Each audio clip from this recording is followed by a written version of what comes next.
तर त्यति बेला मैले जुन बेला ढुकढुकी 0 आवर जस्तो लार्जर पिक्चरमा जुन प्रोग्राम बनाउँथेँ त्यो त लार्जर ढुकढुकीमा करिबन 600 मान्छे 600 अडियन्स हुन्थ्यो सिटी हलमा एभ्री शोमा र एक दिनमा 3टा शो रेकर्ड गर्थ्यौँ हामी साथै 1800-2000 अडियन्सलाई एक दिनमा हामी ह्यान्डल गर्थ्यौँ होइन र फेरि गेस्टहरू 5-6 जना हुन्थ्यो होइन हामीले 1 घन्टाभित्र प्रोग्राम सकाउनै पर्ने 1 घन्टा गऱ्यो मर्निङ शो डे शो र नाइट शो गरे जस्तो चलाउँथ्यौँ होइन त्यति बेलाको त्यो प्रोडक्सनको क्यापेबिलिटी र त्यसको चाहिँ क्वालिटी र त्यसले दर्शकहरूलाई बाँध्ने क्षमता जति थियो त्यति बेला मलाई याद छ ढुकढुकी भन्ने प्रोग्राम आउँदाखेरि हामी क्रस चेक गर्थ्यौँ टेलिफोनबाट कि हरेक नेपालका मेजर टाउनहरूमा लगभग सबै मान्छे घरमा हुन्थे र हामी सोध्थ्यौँ के गर्नु भएको छ भने टेलिभिजन हेरेको छ कुन चाहिँ टेलिभिजन हेर्नु छ सोध्थ्यौँ किनकि त्यसलाई पनि दूरदर्शन त थियो अरू जी पनि आइसकेका थियो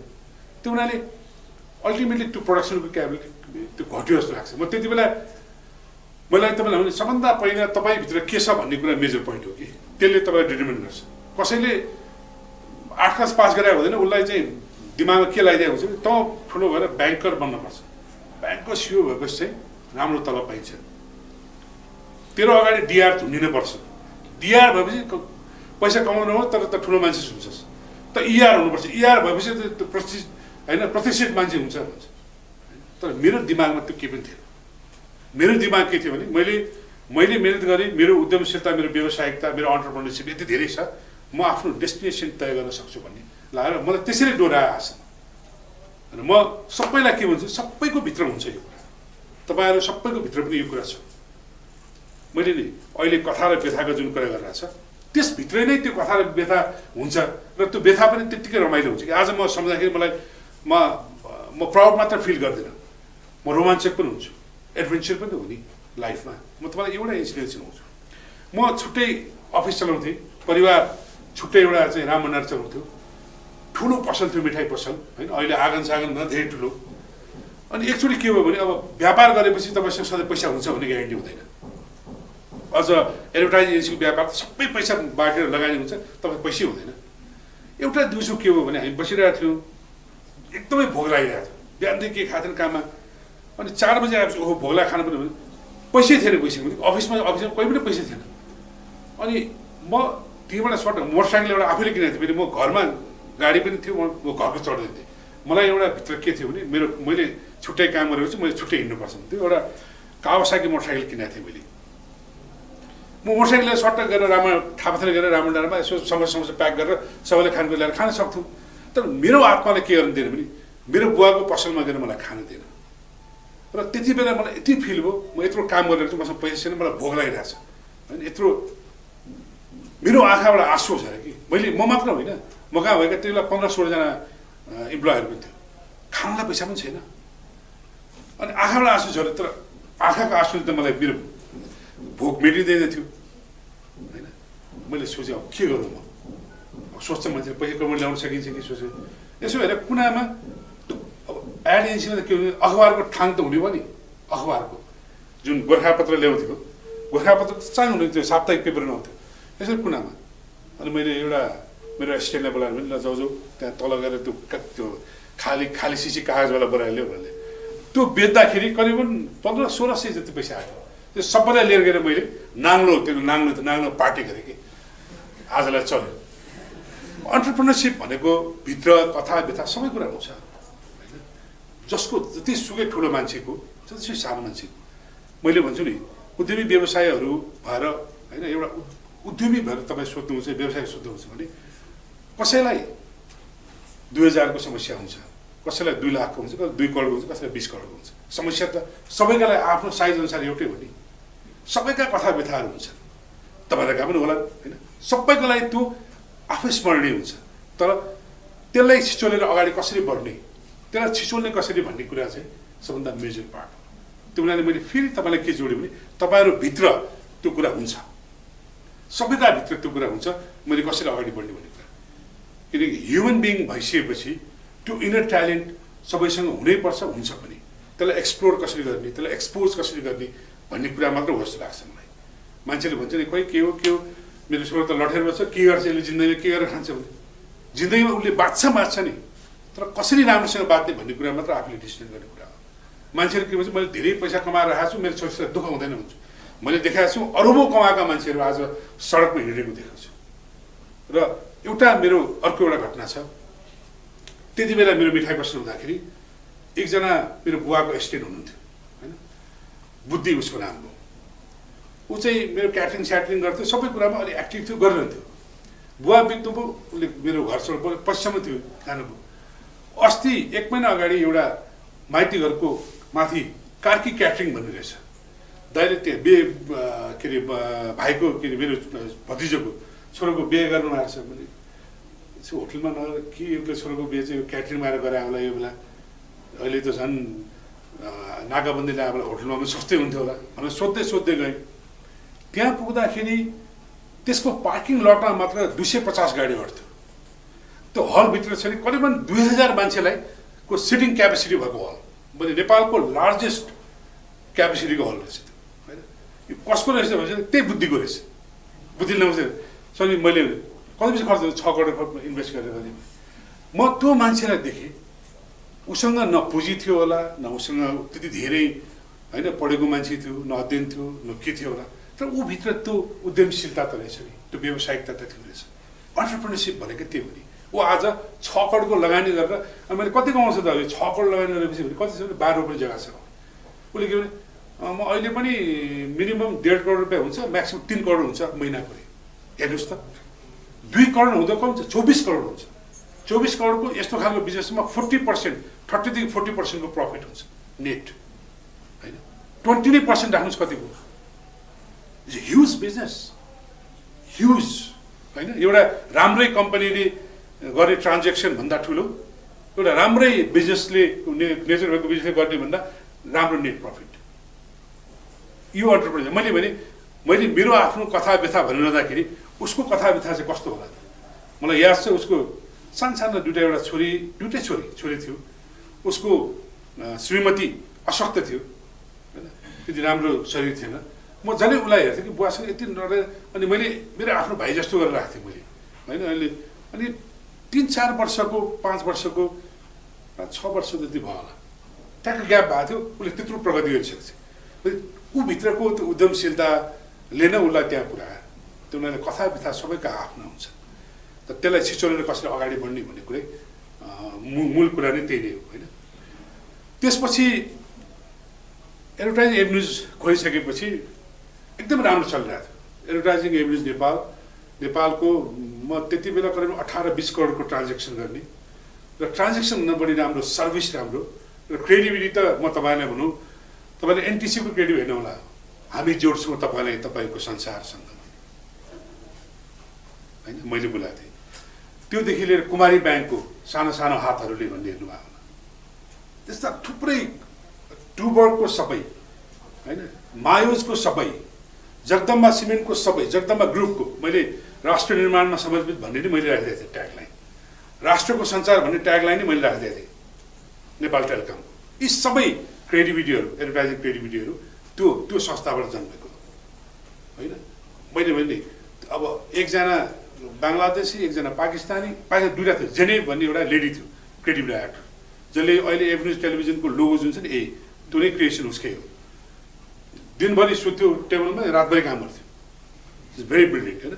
त्यसरी ल्याएर गऱ्यो त्यति बेला त्यो त्यति ठुलो र राम्रो प्रफिट पनि करिब 3-4 करोड रुपियाँमा के अरे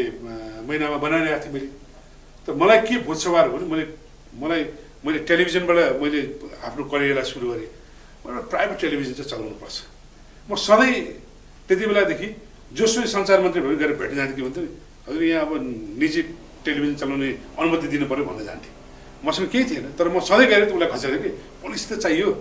म पहिला मेट्रो टेलिभिजन कल्पना गर्थेँ मैले हल्यान्डमा मेट्रो टेलिभिजन चलाएको थिएँ मेट्रो टेलिभिजन काठमाडौँ चलाउनुपर्छ मेट्रो काठमाडौँभरि आउने होइन टेरेस्ट्रियल मिडियमबाट चल्ने टेलिभिजन चलाउनुपर्छ भने म सधैँ हरेक चाहिँ सञ्चार मन्त्री चेन्ज भएपछि जान्थेँ हजुर एउटा चाहिँ निजी टेलिभिजन चलाउनु पऱ्यो मेट्रो टेलिभिजनको लागि लाइसेन्स दिनु पऱ्यो भन्न जान्थेँ अब म भित्र त्यो कुरा चाहिँ म भित्र गुम्सिरहेको थियो त्यसपछि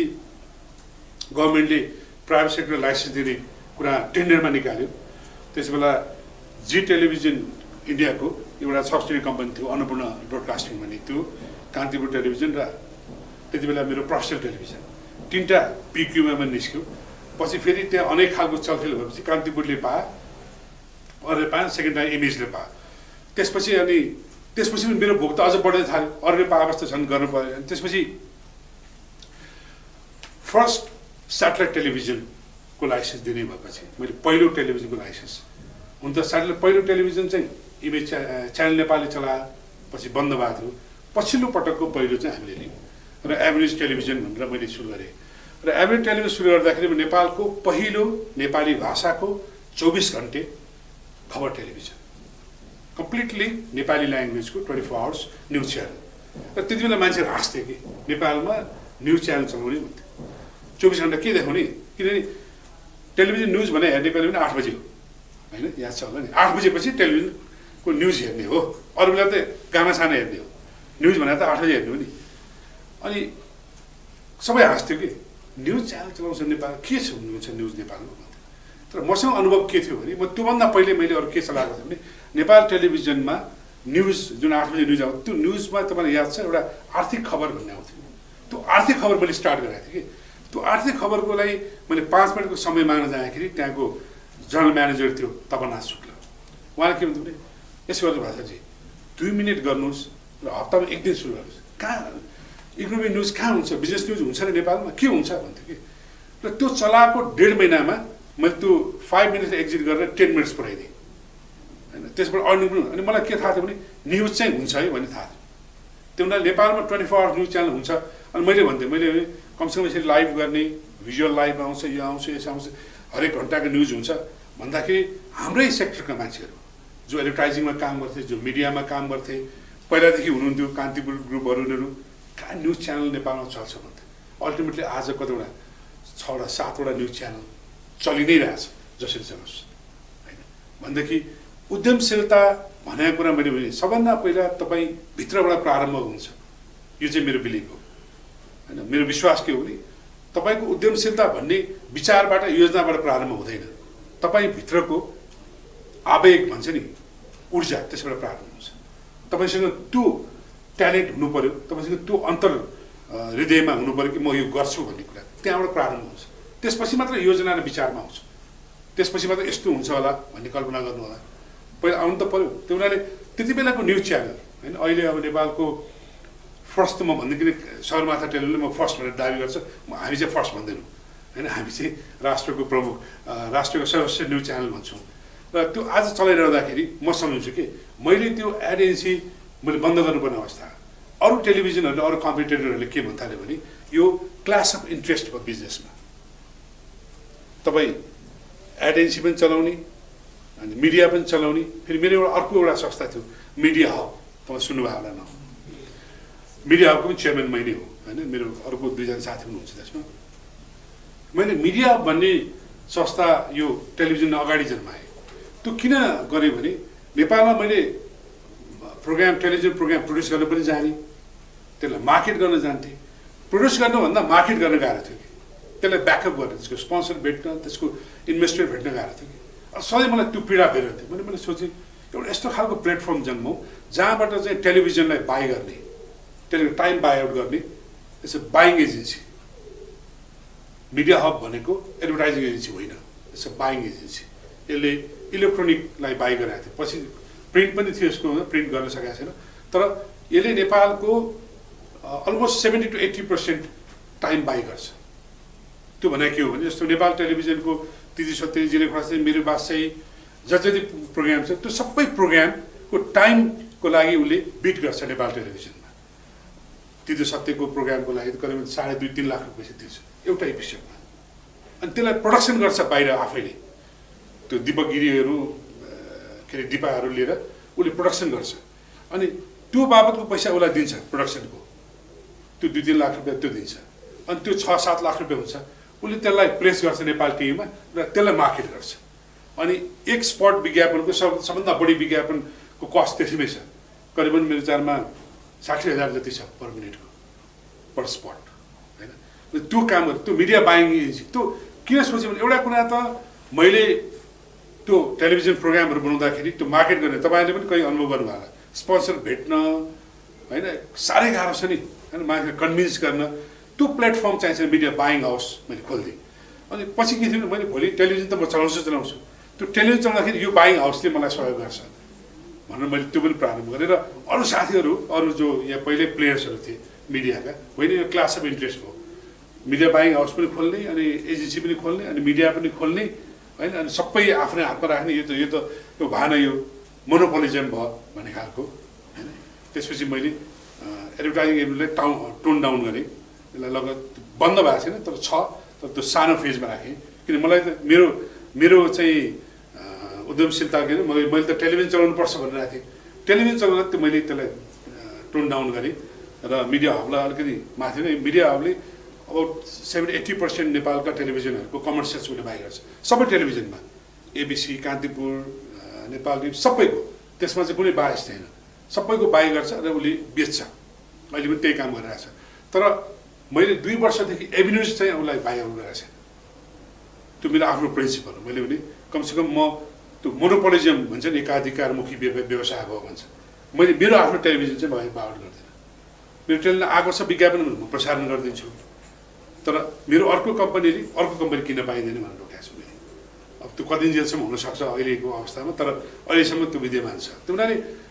मेरो उद्यमशीलताको यात्रा यसरी प्रारम्भ हुन्छ र मैले मेरो उद्यमशीलतासँग मैले के सधैँ जोडेँ भने म एउटा कुरा चाहिँ तपाईँहरूलाई पनि म आग्रह गर्न चाहन्छु त्यो वास्तवमा आफैले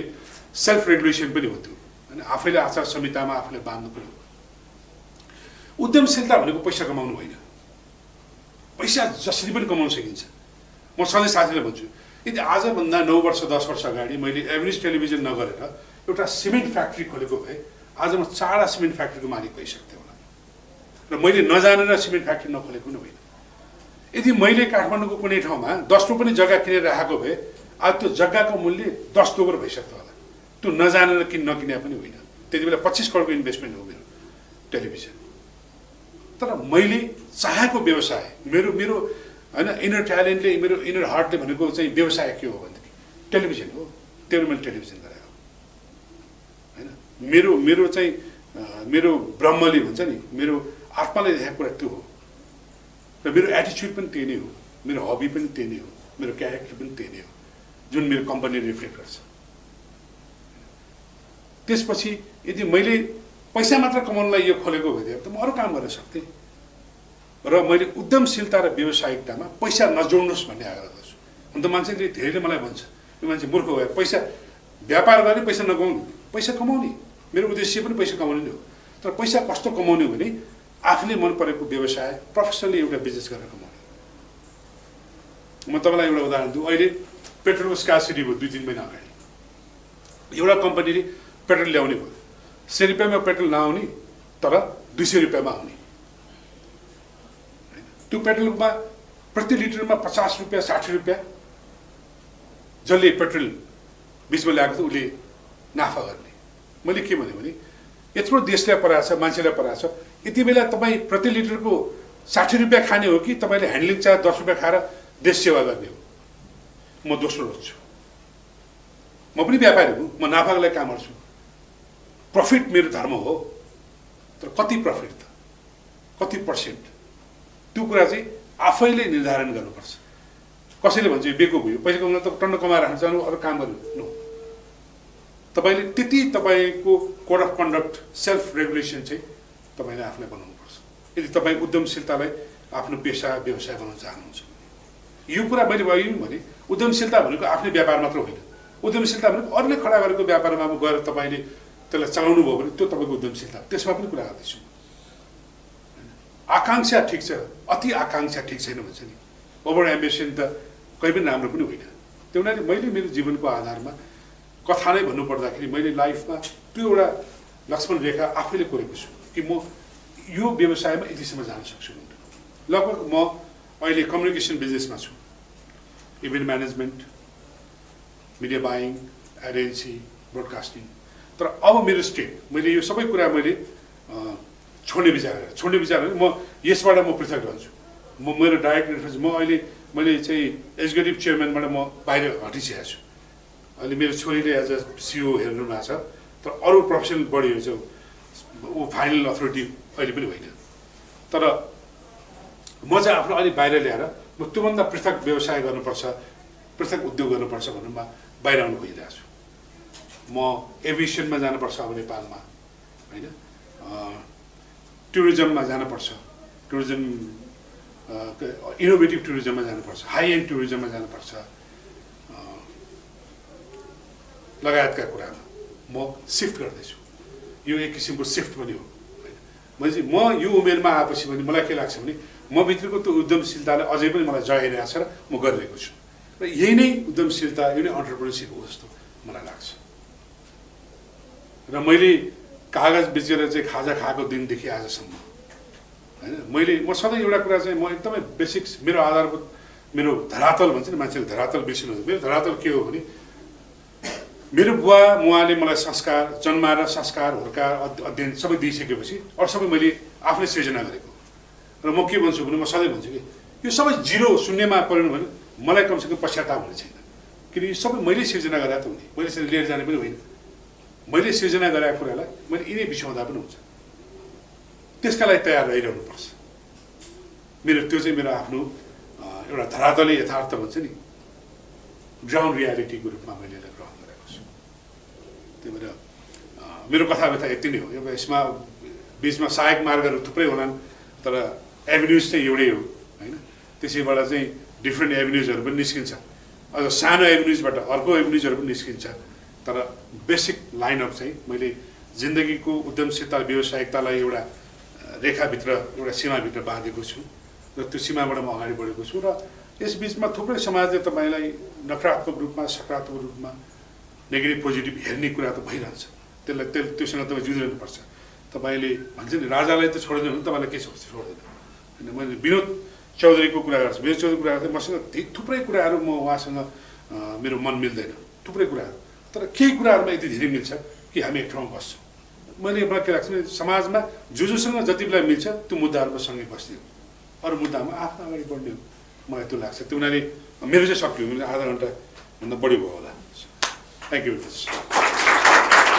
क्वेसन एन्सर छ भने 15 मिनटमा सकौँ। म पहिले 4:30 यो च्याम्बरको साथीहरू टाइम दिएको छु मैले।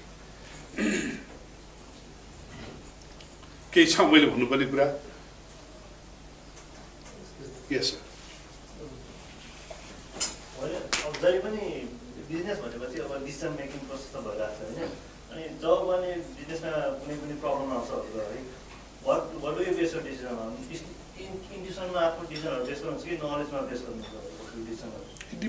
डिपेन्ड्स। म एउटा कुरा तपाईँले उठाउनु भएको क्वेसन, जिन्दगीमा मलाई एउटा कुरा के लाग्छ भन्छ नि, मलाई मान्छेले डिप्लोमेट्स पनि भन्छ, एकदम डिप्लोमेट हुन्छ यो मान्छे भन्छ होइन। म एकदमै अलिकति स्ट्रेट फरवर्ड पनि छु। तर स्ट्रेट फरवर्ड हुँदा पनि म ब्यालेन्सिङलाई छ नि लाइफको सक्सेस मान्छु। तपाईँले भन्नु नलेजको बेसमा कि स्किलको बेसमा के बेसमा डिसिसन गर्नुहुन्छ, तपाईँले त तपाईँको टाइममा तपाईँको आएर जुन कुरामा म सधैँ के भन्छु, मैले अहिले भनिरहेका सबै कुराहरू सही छन् भन्ने ग्यारेन्टी छ तपाईँलाई? यो कथाहरू सबै यथार्थ हो भने ग्यारेन्टी छैन। तर तपाईँ कन्भिन्स हुनु पनि मेरो सफलता त्यही नै हो नि भनेदेखि म त्यसरी नै निर्णय गर्छु। जुन कुरा सफल हुनसक्छ त्यसैमा बसेर निर्णय गर्ने। मैले भनेका कुराहरू, मैले बोलेका कुराहरू सबै सत्य यथार्थ नहुन सक्छ, अर्थात् त्यही नै आधारभूत कुरा नहुन पनि सक्छ नि। यही कुराबाट सफल हुन्छ भन्ने ग्यारेन्टी त छैन नि। तर तपाईँको निर्णय त तपाईँले गर्ने हो। फेरि म जोड्छु नि, हरेक मानिसभित्र एउटा आत्मा हुन्छ। त्यो आत्माले तपाईँलाई एउटा प्रतिभा दिएको हुन्छ जसले तपाईँको गन्तव्यमा डोलाउँछ। आन्सर अरू केही छ? सिद्धु? यस।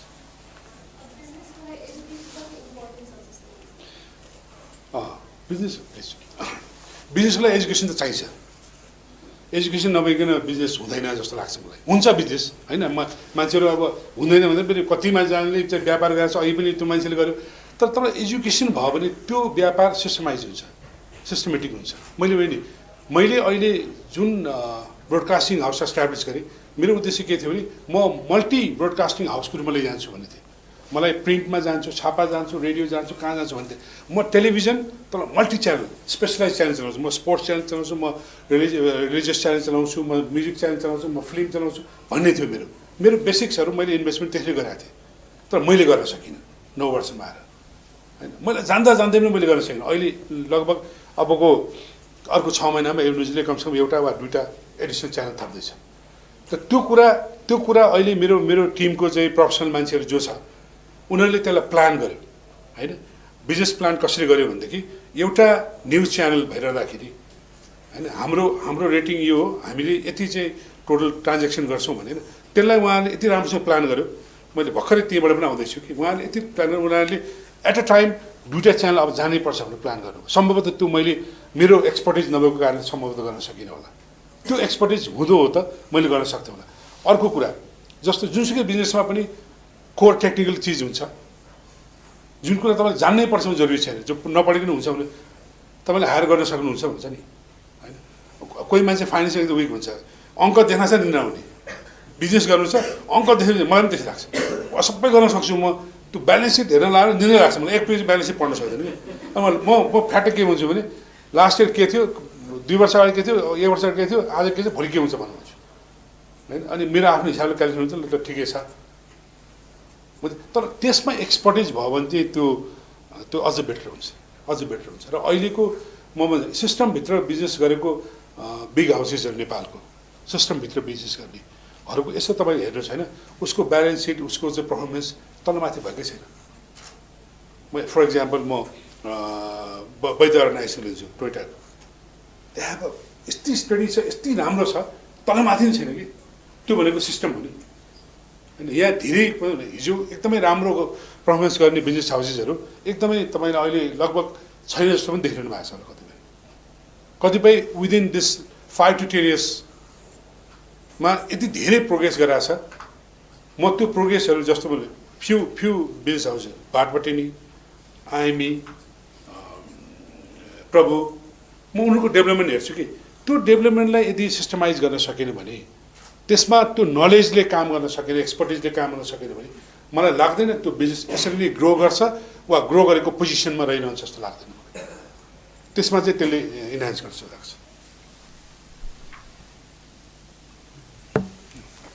यो बिजनेस स्टार्टिङमा जुन फेजमा हुन्छ नि, हजुर, त्यति बेला चाहिँ हजुरले चाहिँ प्रोडक्सनमा बढी ध्यान दिने कि कन्जम्सनमा? मतलब कन्ज्युमरहरूले यति कन्ज्युम गर्छ भन्ने एजम्सनमा प्रोड्युस गर्नुहुन्छ कि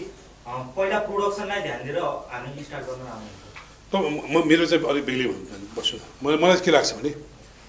तपाईँले जे गर्नु, मैले अहिलेदेखि मेरो आधा घन्टाको टक्सको फोकसै मैले त्यही गरेको छु। तपाईँ जे गर्न चाहनुहुन्छ मनभित्रबाट त्यसलाई तपाईँ जित्नु। मसँग मार्केट थिएन, मेरो टेलिभिजनको लागि मार्केट थिएन। यहाँ मार्केट त मैले आफैले क्रिएट गरेको, चाहे मेरो भ्युअर्स भनौँ, चाहे मेरो बिजनेस भनौँ, एडभर्टिजमेन्ट भनौँ होइन। त्यो हुनाले तपाईँको प्रोडक्टप्रति विश्वास छ भने तपाईँले त्यो बजारको पेनिट्रेसन सही नै हुन्छ नि। मेजर गर्दा त्यो कुरा हो। त्यो हुनाले तपाईँ केमा ध्यान दिनु भन्ने कुरा होइन, तपाईँको फोकस कहाँ छ भन्ने कुरा हो। अनि मान्छे यहाँ के भन्छ भने मार्केट सानो छ, नेपालमा खासै त्यस्तो केही हुँदैन भन्छन् कि। तपाईँ रेमिटेन्सको ग्रोथ हेर्नुहोस्, हिजोसम्म त्यो मार्केटै होइन नि। कसैले क्लिक गर्यो, कसैको होइन आइडियाले काम गर्यो, त्यो मार्केट भयो। आज चाहिँ एउटा के अरे कुन ठाउँमा एउटा मात्र जिल्ला, कुन जिल्लामा 10 अरबको चाहिँ रेमिटेन्स छ अरे। 10 अरबको रेमिटेन्स ह्युज होइन। त्यस्तो हुन्छ। त्यो हुनाले तपाईँको आफ्नो आइडिया, तपाईँको आफ्नो आइडियामा तपाईँ आफ्नो प्रोडक्ट हुन्छ, त्यो प्रोडक्टमा बेस हुन्छ। मार्केट अब त्यो आइडिया नै तपाईँको चाहिँ त्यो आइडिया फिक्स हो त मार्केट त्यसैमै हुन्छ नि। मलाई चाहिँ त्यस्तो लाग्छ। किनभने नेपालमा थुप्रै कुराहरू, नेपालको मार्केटको एटिच्युड थाहा छ तपाईँलाई?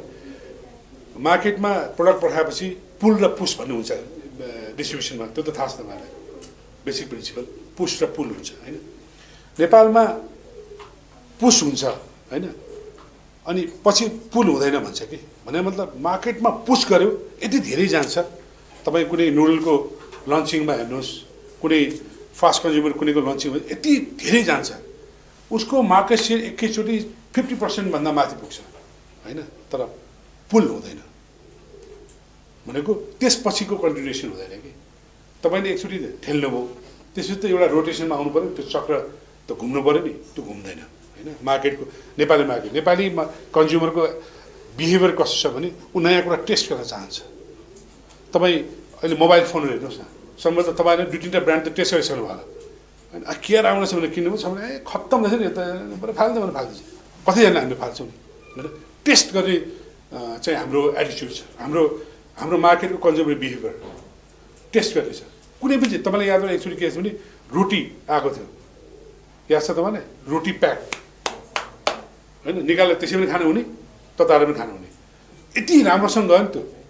तिनीहरूको चाहिँ ह्युज के प्रोडक्सन प्लान्ट राख्नुभयो, कन मार्केटमा चाहिँ अड्नै सकेन। त्यो एटिच्युड चाहिँ हाम्रो नेपाली उपभोक्ताहरूको त्यो खालको चरित्र छ, नयाँलाई टेस्ट गर्ने। त्यो उनीहरूले पुस जान्छ, पुल हुन सक्दैन भन्छ कि, पुल हुनासाथ त त्यो फेरि रहिरहन्छ। जस्तै Wai Wai more than 80% market share, जस्तो कार्ल्सबर्ग, टुबर्गको साइन मिगल सहित गरेर 92% मार्केट सेयर बियरको, वान कम्पनी लन। नेपालको एटिच्युड छ। अरू पनि छन्, स्टाइल बियर पनि राम्रो होला, अरू बियर पनि राम्रो, तर अहिले टेनबर्ग भन्ने आएछ क्या अरे, त्यो टुबर्ग, कार्ल्सबर्ग र साइन मिगलको 92% मार्केट सेयर छ। त्यो भनेको त्यो खालको चाहिँ मार्केट हो त्यो। यस सक्यो। यस मैले आइकन गरेँ भनेर भन्नुभयो, त्यसपछिको फर्दर एजुकेसन इलाबोरेट गर्नु भएन। अनि हजुर अहिले कम्युनिकेसन सेक्टरमा हुनुहुन्छ, हजुरको फर्दर स्टडी ब्याचलर मास्टर के भएर छ, के गर्नुभयो एउटा त्यो कुरा क्लियर भएन है। अनि हजुर एउटा एडभर्टाइजिङ च्यानलसँग, एडभर्टाइजिङ एजेन्सीसँग रहनुभएको छ, रेडियो एउटा टेलिभिजन चलाइरहनु भएको छ। त्यो चलाइरहँदा नेपालमा अहिले स्पोर्ट्स च्यानल एउटा पनि छैन, त्यतातिर हजुरको के सोच्दै हुनुहुन्छ भनेर मलाई जान्नु मन लाग्यो। चलाउनु 10-12वटा एकैचोटि चलाउनु भएको हुन्थ्यो नि। उहाँले अहिले भन्नुभयो नि, मैले उहाँलाई के भन्नु, नलेजले चाहिँ कुनै पनि बिजनेस इन्हान्स गर्न सपोर्ट गर्छ, सिस्टमाइज गर्न सपोर्ट गर्छ भन्ने होइन। मलाई जिन्दगीमा कुनै पनि सर्टिफिकेटको कुनै मूल्य नै भएन, फ्रेङ्कली भने। मैले यसलाई मैले घमण्डका साथ भने, गर्वका साथ भने। मलाई मेरो कुनै पनि प्रमाणपत्रले, शैक्षिक प्रमाणपत्रले वा कुनै पनि प्रमाण, इभन म राष्ट्रपतिले पहिलो अवार्ड दिएको थियो मलाई के जनश्री प्रबल के भन्ने, अहिले कहाँसम्म अस्ति मैले खोज्दै थिएँ, मैले बायोडाटा पनि राखेर हिँड्छु कि। I am very bad in that, very bad है। मैले कहिले पनि मैले मास्टर्स गरेँ टियुबाट, एमकम गरेँ मैले, master of bachelor in commerce होइन, बिकम पनि गरेँ, एमकम पनि गरेँ। तर जिन्दगीमा मैले त्यो एक्चुअली ल्याएर राख्नु भएको अहिले कहाँ छ मलाई पनि थाहा छैन। मलाई कहिले पनि महत्त्व नै लागेन र मलाई सधैँ के महत्त्व लाग्छ, मैले जे गरिरहेको छु होइन, मैले घमण्ड वा गर्वसाथ भन्छु, म उभिएपछि मेरो अनुहार नै मेरो लागि प्रमाणपत्र हो भन्छु होइन। तर त्यो खराब काम, खराब बानी हो। आफूले गरेको कुराहरूलाई म फोटो खिच्दैन थिएँ, अहिले भर्खर म फोटो खिच्नुपर्छ भन्ने कुराको मलाई अब यो उमेरसँगै भएको छ, फोटो त खिच्नुपर्दो रहेछ। म फोटो खिच्दैन, मैले फोटै छैन। जसले अरूले, अनि अहिले म बोटलले कोसिस गरिरहेको छु, मसँग 8-10जना फोटोग्राफर हुनुहुन्थ्यो कि सुरुदेखि नै। मैले जब काम सुनेर एक्जिबिसनमा सबैलाई फोन गरिरहेको छु, तिम्रो फोटो कहाँ त त्यसलाई रोलमा छ होला, रोल हेर्नुपर्छ, जहाँबाट निकाल्नु म तिम्रो पैसा दिन्छु भनिरहेको छु कि। त्यति बेलाको फोटो अहिले महत्त्व भयो मलाई। तर मलाई के लाग्थ्यो भने मलाई फोटो किन चाहियो र, काम गर्दै जाने हो। म योभन्दा यो गरेको त सानो हो होइन। राजा वीरेन्द्रलाई उद्घाटन गराएँ एक्जिबिसन, हरेक एक्जिबिसन म रोयल्टीले गराउँथेँ। अनि प्रधानमन्त्री आयो भने यसपालि त राम्रो भएन, प्रधानमन्त्री राजा ल्याउनुपर्छ सोच्थेँ मैले। म योभन्दा ठुलो गर्छु भन्थेँ, कहिले पनि महत्त्व लागेन कि। आज हो त्यो फोटो हुँदो त होइन, म राजा वीरेन्द्रसँगको एउटा फोटो कस्तो राम्रो एउटा फोटो राख्न मन लागेको थियो, जसलाई अहिले छैन मसँग। त्यो हुनाले प्रमाणपत्रको मैले भ्यालु गरिनँ, तर प्रमाणपत्रको भ्यालु मैले गर्नुपर्थ्यो होइन। मैले आज नै मैले एकदमै तपाईँसँग ओपनली भने मसँग अहिले कुनै पनि प्रमाणपत्र छैन, खोज्दै जानुपर्छ, त्यो पोजिसन छ। तर मैले इभन अस्ति मात्र राष्ट्रपतिले दिनुभएको, पहिलो राष्ट्रपतिले पहिलोपल्ट जुन राष्ट्रपति अवार्ड दिने मलाई निजी क्षेत्रका तर्फबाट, प्राइभेट सेक्टर तर्फबाट फर्स्ट अवार्ड दिएको थियो। त्यो 3rd लार्जेस्ट भन्थ्यो होइन। त्यति बेला यत्रो ठुलो तकमा पनि छ, तकमा चाहिँ राखेको छु मैले। त्यो प्रमाणपत्र चाहिँ कहाँ छ। अस्ति एउटा साथी भएर उसले चाहिँ यसपालि पाएको ठुलो बनाएर राखेको छ कि, अनि यसरी म पनि बनाएर राख्नु, अफिसमा राख्नु पऱ्यो भने कहाँ छ। त्यो चाहिँ, तर मैले एमकम चाहिँ गरेको छु। अनि यो स्पोर्ट्स च्यानलको कुरामा अरू जस्तै म्युजिक च्यानल होइन, अरू अब धार्मिक भयो, अरू हो, त्यसमा खासै त्यति जनरल मात्र इन्भेस्टमेन्ट लाग्छ। तर स्पोर्ट्स च्यानल चाहिँ महँगो छ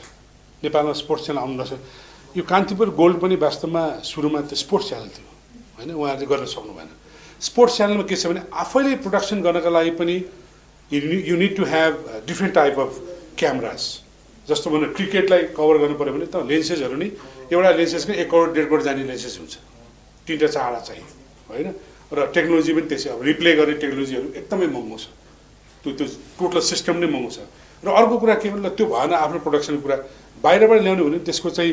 हियरिङ चार्ज छ नि जुन रोयल्टी हुन्छ त्यो महँगो छ मैले नेपालमा कति वर्ष कतिचोटि 5-7 वटा अगाडिदेखिको वर्ल्ड कप सम्भवतः मैले लिएर आइरहेको छु